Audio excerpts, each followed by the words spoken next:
تو اللہ تبارک و تعالیٰ نے فرمایا کہ دیکھو نبیوں کی جماعت کو کیوں نہیں دیکھتے؟ ہم جو ہے دعاؤں میں مانگتے ہیں، نمازوں میں پڑھتے ہیں یا اللہ اہدنا الصراط المستقیم، یا اللہ اہدنا الصراط المستقیم، کہ بھئی صراط مستقیم کا راستہ کیا ہے؟ وہی راستہ ہے جو نبیوں کا راستہ ہے، وہی راستہ ہے جو نبیوں نے اپنی امت کو، اپنے لوگوں کو جو ہے راستہ بتلایا، ایک اللہ کی طرف دعوت دی۔ پھر فرمایا گیا نبیوں کا دروازہ آنے کا ختم، ہمارے نبی آخر الزمان محمد عربی صلی اللہ علیہ وسلم خاتم النبیین ہے، آپ کے اوپر نبوت کا دروازہ ختم، آپ کے اوپر نبوت کی مہر لگ گئی، آپ امام الانبیاء مقرر ہیں، اور اللہ تبارک و تعالیٰ نے اس کے بعد کوئی نبی اس دنیا میں بھیجنے والا نہیں، نبوت یہاں پر ختم ہو گئی۔ اب یہاں سے قیامت تک جتنے لوگ آئیں گے سب اللہ کے نبی محمد عربی صلی اللہ علیہ وسلم کے امتی کہلائے۔ ایک مرتبہ اللہ کے نبی صلی اللہ علیہ وسلم نے ارشاد فرمایا، کہاں ہیں میرے بھائی، کہاں ہیں میرے وہ لوگ؟ اللہ کے نبی صلی اللہ علیہ وسلم کے اس کہنے پر صحابہ اکرام رضوان اللہ تعالی علیہم اجمعین نے پوچھا، یا رسول اللہ، اور اللہ کے نبی نے یہ بھی فرمایا کہ میں اپنے بھائیوں سے ملنا پسند کروں گا، لیکن اللہ مجھے اتنی مہلت دے گا یا نہیں دے گا؟ تو صحابہ پریشان ہو گئے، یا رسول اللہ ہم آپ کے سامنے بیٹھے ہوئے ہیں، سارے لوگ ہیں، روز مل رہے ہیں، اور پھر آپ ایک جملہ ایسا فرمایا جن کو اپنا بھائی بھی فرمایا، جن کو اپنا بھی فرمایا، آخر وہ کون لوگ ہیں؟ اللہ کے نبی صلی اللہ علیہ وسلم نے ارشاد فرمایا کہ خیر القرون کے زمانے کے بعد جو لوگ آئیں گے میرے امتی بن کے اور میرے بتائے ہوئے طریقوں پر چلیں گے، مجھ سے محبت کریں گے اور اللہ کے نبی صلی اللہ علیہ وسلم کی اطاعت کریں گے اور دین پر چلتے رہیں گے، دین اسلام کی فکر میں اپنی زندگی گزارتے رہیں گے، اللہ وحدہ لا شریک لہ کے سامنے سجدہ ریز ہوتے رہیں گے، میں ان سے ملنا پسند کروں گا۔ اللہ کے نبی کے اس کہنے پر صحابہ کہنے لگے، یا رسول اللہ ہم بھی تو آپ کے ہیں نا؟ تو اللہ کے نبی نے فرمایا، وہ میرے بھائی ہے، تم تو میرے دوست ہو۔ اللہ اکبر۔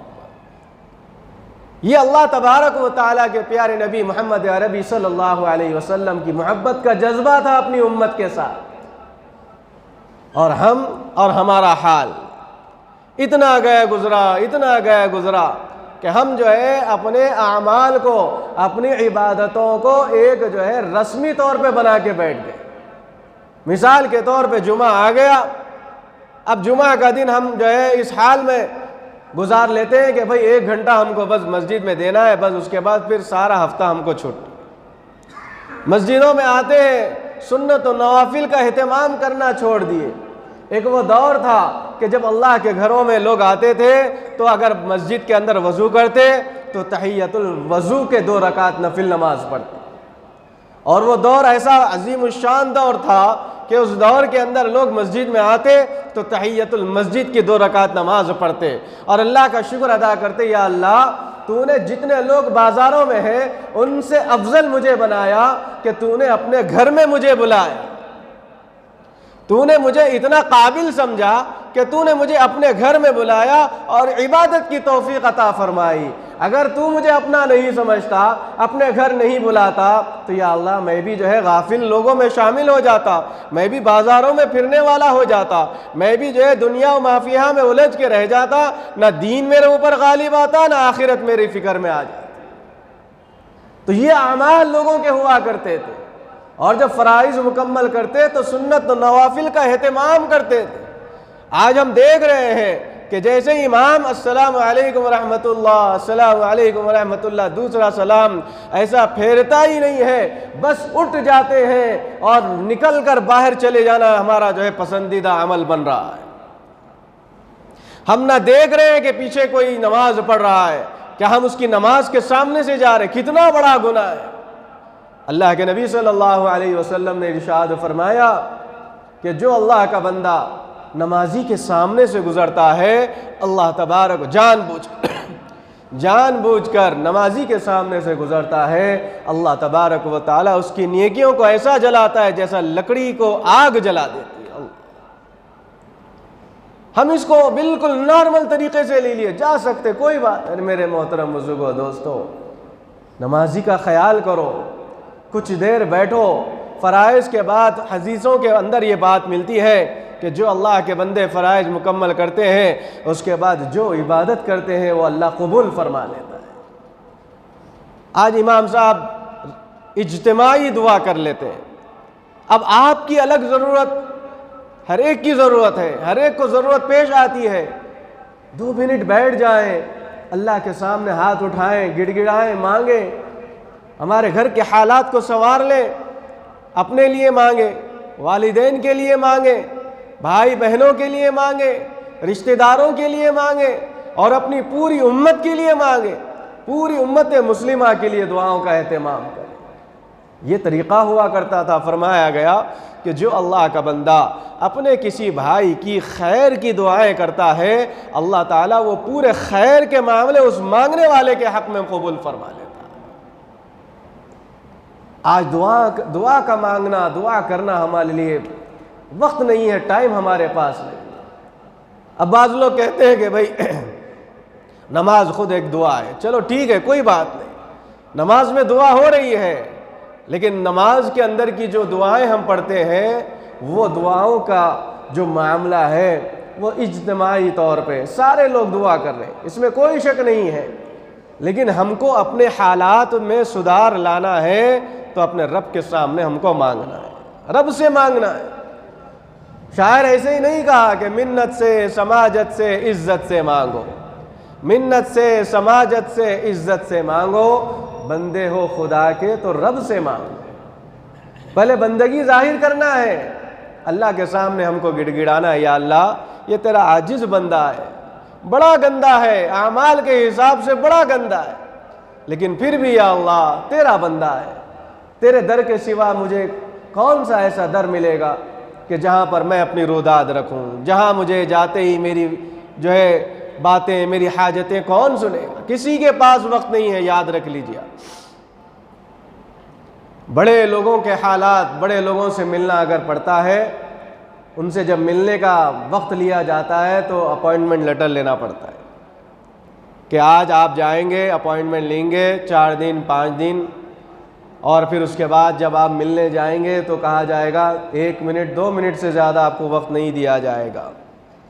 یہ ہمارا رب تو احکم الحاکمین ہے، رب العالمین ہے، اس کے پاس کوئی اپوائنٹمنٹ لینے کی ضرورت نہیں ہے، اس کے سامنے کتنے گھنٹے مانگ سکتے ہیں مانگ لو، اس لیے کہ یہ سارے عالموں کا رب ہے۔ ہم اقرار کر رہے ہیں الحمدللہ رب العالمین، اے ہمارے رب آپ تو تمام عالموں کا رب ہے، تمام عالموں کا رب ہے، اور آپ سے کیا اپوائنٹمنٹ لینا ہے؟ اور ہمارا اپوائنٹمنٹ ہمارا رب سے کب تک جڑا ہوا رہے گا؟ اس وقت تک جڑا ہوا رہے گا، ہم کو اپوائنٹمنٹ ملتا رہے گا جب تک کہ ہماری سانس اس گلے سے باہر نہ نکل۔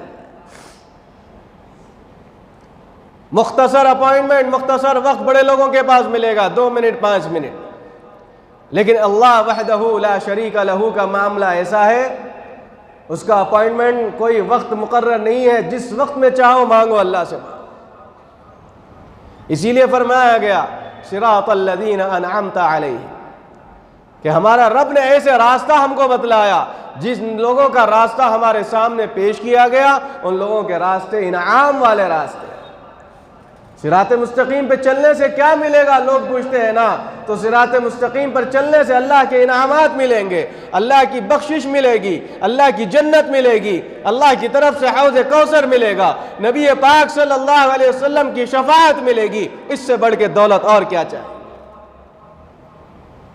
یہ جو پیچھے بیٹھے ان سے گزارش ہے سامنے آ جائے، تھوڑا سا قریب آ جائے، ایک مرتبہ درود شریف پڑھ لیجیے، اللہم صلی علی سیدنا شفیعنا حبیبنا و نبینا مولانا محمد مبارک وسلم۔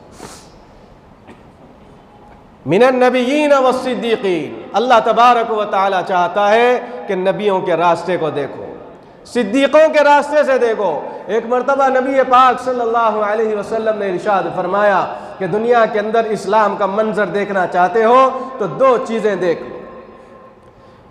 ایمان والا وہی ہو سکتا ہے جس کے اندر صداقت ہو اور دیانت داری ہو۔ صداقت کیسی عظیم الشان کہ آدمی کسی بھی طرح کا معاملہ ہو، کسی بھی طرح کا وقت ہو، ہمیشہ سچ بات اگر کرتا ہو اللہ تبارک و تعالیٰ اس کی عزت اور اکرام دنیا کے اندر بڑھا دیتے ہیں۔ کوئی فیصلہ اگر کرنا ہوتا ہے تو سچے آدمی کے پاس لوگ جاتے ہیں اور اس سے اپنا فیصلہ کرواتے ہیں۔ کیوں کرواتے ہیں؟ اس لیے کرواتے ہیں کہ ان کو معلوم ہے کہ یہ سچ بولنے والا آدمی ہے، حق بات کا فیصلہ دے گا اور جھوٹ کے اوپر کبھی نہیں آئے گا۔ پھر فرمایا گیا مومن اور مسلمان تو وہ ہوتا ہے جو دیانت دار ہو۔ آج بھلا بتلائیے کہ ہماری تجارتوں کے اندر جھوٹ کتنا مل گیا ہے، ہماری تجارتوں کے اندر، ہمارے کانٹریکٹس کے اندر اور ہمارے ایک دوسرے کے لین دین کے اندر جھوٹ کتنا آ گیا۔ اللہ فرمایا گیا کہ جو آدمی جھوٹ بولنے کا عادی ہوگا اللہ اس کی عمر میں بھی کمی بیشی کر دیتا ہے، اس کی عمر گھٹا دیتا ہے اللہ تبارک و تعالی، اور اس کو ایمان والوں میں سے نکال دیتا ہے، اس کو مسلمانیت کے اوپر دھبا نما لقب دے دیا جاتا ہے، اور مسلمان بھی ہو اور جھوٹ بولنے والا ہو۔ یہ نہیں ہو سکتا۔ مسلمان تو وہ ہے جو ہمیشہ سچ بولنے والا ہو۔ آج آپ دیکھیے کورٹ کچہریوں کے اندر جو آدمی جھوٹی گواہی دیتا ہے اس کا مال اس کو اس کی قیمت زیادہ ہو رہی ہے۔ کیوں؟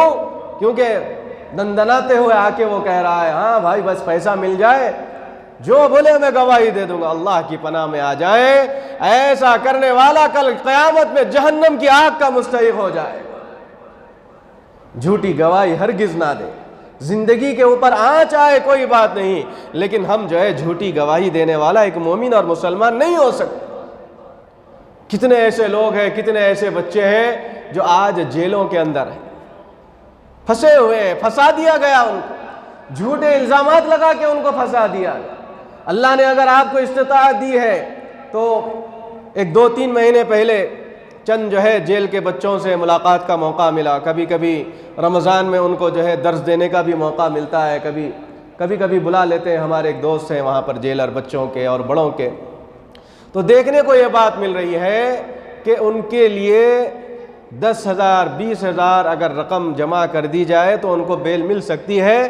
تو ایسے بچے آج بھی 1-1 سال 2-2 سال سے جیلوں کے اندر سڑے ہوئے ہیں۔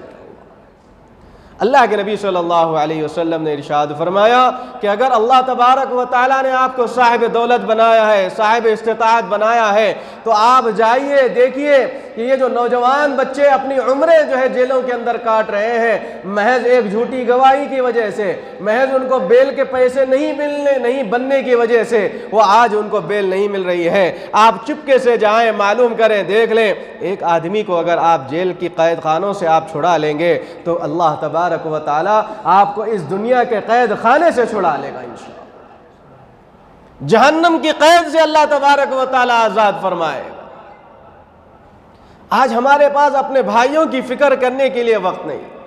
آج پیسہ کمائیں ضرور کمائیں، بہت کمائیں، لیکن اس کے ذریعے سے اللہ کے بندوں کی مدد کرنے کا جذبہ پیدا کریں، اس کے ذریعے سے دل کے اندر یہ تڑپ پیدا کریں۔ یہ جو مال اللہ نے مجھے دیا ہے یہ محض میں عیش و عشرت کرنے کے لیے نہیں دیا ہے، بلکہ یہ تو اللہ کے ان بندوں کی مدد کرنے کا جذبہ پیدا کرنے کے لیے اللہ نے مجھے عطا فرمایا۔ ہم مال اپنا اپنے پاس آ رہا ہے، اس کے ذریعے سے ہمارے بچے بگڑ رہے ہیں، خوب عیش و عشرت کر رہے ہیں، پھر یہی بچے کہیں نہ کہیں کیسوں میں اٹک جاتے ہیں، پھر ان کے اوپر اچانک لاکھوں کروڑوں روپے خرچ کرنا پڑتا ہے۔ کس کی وجہ سے؟ ماں باپ کی غفلتوں کی وجہ سے۔ روپیہ پیسہ اپنے بچوں کو ضرور دیں، لیکن اس کا حساب کتاب آپ ان کے سامنے ان سے لیتے رہیں کہ بیٹا تم یہ لے رہے ہو، اس کے کیا کر رہے ہو؟ کہیں اس کے ذریعے سے تم غلط عادتوں میں تو نہیں پڑ رہے ہو، کہیں اس روپے پیسے کو جو تم لے جا رہے ہو اس کے ذریعے سے کہیں نشے کے عادی تو نہ بن رہے ہو، شراب پینے والے نہ بن رہے ہو۔ یہ بچوں کے اوپر فکر کرنے کی ضرورت ہے۔ جن لوگوں کو اللہ تبارک و تعالیٰ نے بڑے محلات، بڑی پراپرٹیاں، بڑی کمپنیاں، بڑا مال و دولت سے نوازا ہے، آج ان کے گھروں کے حالات دیکھیے۔ کبھی کبھی آتے ہیں، ملتے ہیں، فون کر کے ذریعے سے پوچھتے ہیں کہ مولانا کہ ہمارے بچے تو ہم نے ان کو سب کچھ دے دیا، دنیا کی دولت دے دی، مال دیا، اسباب دیا، سب دے دیا، لیکن آج ہمارے وہ نافرمان نکل گئے۔ میرے محترم بزرگوں دوستو، مال دینا بڑا کمال نہیں ہے، بلکہ ایمان دینا سب سے بڑی کمال کی بات ہے۔ ایمان کی دولت تو دے دو کم سے کم اپنے بچوں کو، نبی پاک صلی اللہ علیہ وسلم کے اخلاق دے دو۔ آج بچہ 12 15 18 سال کا ہے، اسے کچھ بات کہہ دیتے ہیں تو فوراً آنکھ دکھا کر جواب دینے کا عادی ہو رہا ہے۔ راستے سے جا رہے ہیں، گاڑی تھوڑی سی لگ گئی، اب لڑائی شروع کر رہا ہے اور مال کا رواب بتا رہا ہے۔ میرے محترم بزرگوں دوستو، یہ مسلمان کی طریقہ کار زندگی نہیں ہو سکتی۔ مسلمان تو اخلاق حسنہ والا ہونا چاہیے۔ ہمارے نبی کے اخلاق کیسے تھے؟ ایک غیر مسلم اللہ کے نبی صلی اللہ علیہ وسلم سے بازار میں ملاقات کیا۔ بازار میں ملاقات ہوئی، بہت دیر بات ہوئی، اس کے بعد کچھ لین دین کے بارے میں بات ہوئی تو کہا کہ آپ یہیں ٹھہر جاؤ، میں تھوڑی دیر میں آؤں گا۔ میرے محترم بزرگوں دوستو، قربان جائیے محمد عربی صلی اللہ علیہ وسلم کی ذات گرامی پر، اللہ کے نبی صلی اللہ علیہ وسلم صبح سے شام ہو گئی، اس جگہ سے آگے اور پیچھے نہیں ہٹے۔ لوگوں نے پوچھا یا رسول اللہ، دھوپ کا سایہ، دھوپ پوری شدت کی دھوپ آپ کے اوپر سے گزر گئی، آپ کے پیروں میں درد ہو رہا ہوگا، بیٹھ جائیں اور آپ اپنے گھر میں آرام کر کے آئے، ہم ٹھہریں گے۔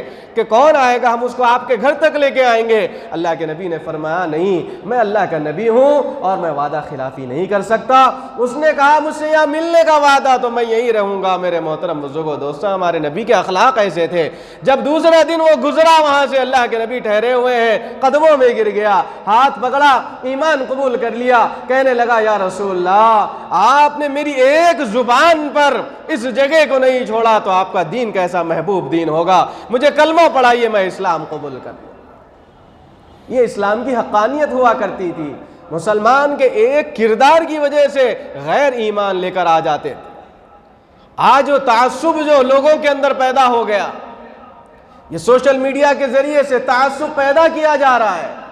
یہ سوشل میڈیا کی خبروں پر کبھی بھی آپ اعتبار مت کریے، اس وقت تک مت کریے جب تک کہ اپنی آنکھوں سے نہ دیکھیں، اپنے کان سے نہ سنیں، اپنے قریبی لوگوں کے ذریعے سے صحیح وسائل سے وہ بات ہم تک نہ پہنچے۔ آج AI کا زمانہ، آرٹیفیشل انٹیلیجنس، ہر ایک کی زبان میں فون آ سکتے ہیں، ہر ایک کی آواز میں ہمارے سامنے فون آ سکتے ہیں، بات ہو سکتی ہے، اس کے اوپر بھی اعتبار مت کریے۔ ہماری فوٹو کو، ہماری ویڈیو کو کہیں بھی استعمال کیا جا سکتا ہے، اس کے اوپر اعتبار مت کریے۔ یہاں تک کہ معاملے دیکھنے کو مل رہے ہیں قضات کے دفتروں میں کہ بعض گھر کی خواتین اگر اسٹیٹس پہ کہیں فوٹو لگاتی ہے تو ان کی فوٹو کو کسی غیر مرد کے ساتھ جوڑ کر ان کے رشتوں کے اندر دراڑ پیدا کی جا رہی ہے۔